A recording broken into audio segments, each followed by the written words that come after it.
Hello and welcome to this Exposure Events instructional video. In this video we're going to talk about cross-play between pools and divisions. Let's get started. I'm under my event that I created and I have 3 divisions. Now ideally, if you're doing cross-play between pools and you want to keep the standings with those games, you should combine the divisions. And I have a 17 and 16-year-old division here.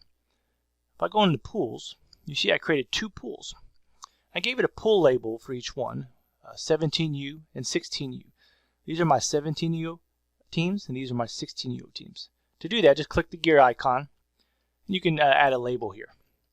This way, when you look at your pools, you know which teams are in which division. And I'll show you how to cross-play these in a little bit.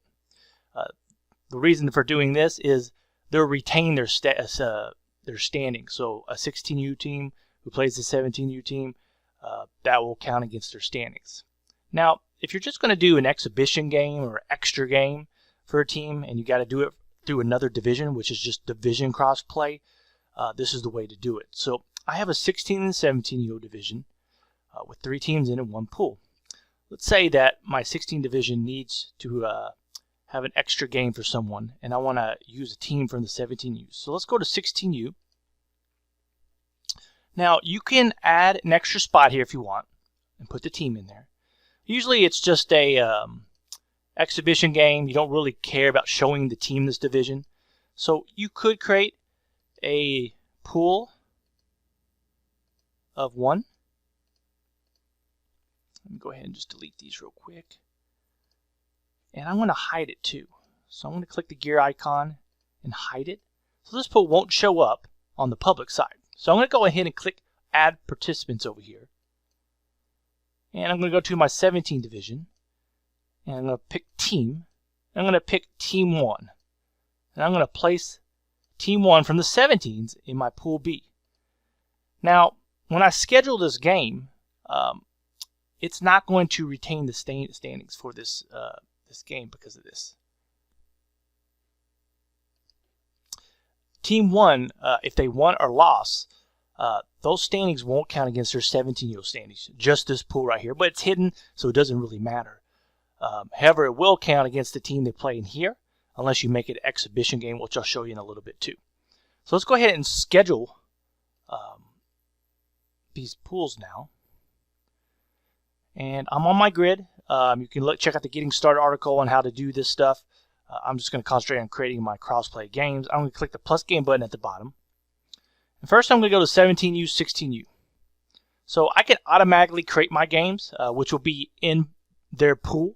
But if I need to do a crossplay pool game, I can do individual game. And I can choose my teams. So if I want to do Team 1 in Pool A versus Team 4 in B1, I can do that. So I can hit save. Here's my matchup, my crossplay matchup. And if you don't want to count against their standings, just uncheck pool play for this team. This game will count against Team 1 A1, but it won't count against Team 4 in the B1 position. Now, if I go to, let's say, I think it was my 16U, I go to individual game. Yep. And this is where I do my crossplay from another division. They get that extra game in for a team. So I'm going to go ahead and say Team 4 and A1, they needed an extra game for some reason.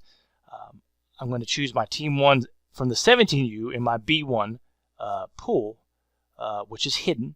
I'm going to make this an exhibition for this game, for this team. It doesn't matter. Now, if I want to do it for this team too, I can uncheck it and say this is just an exhibition. This game won't count against their standings.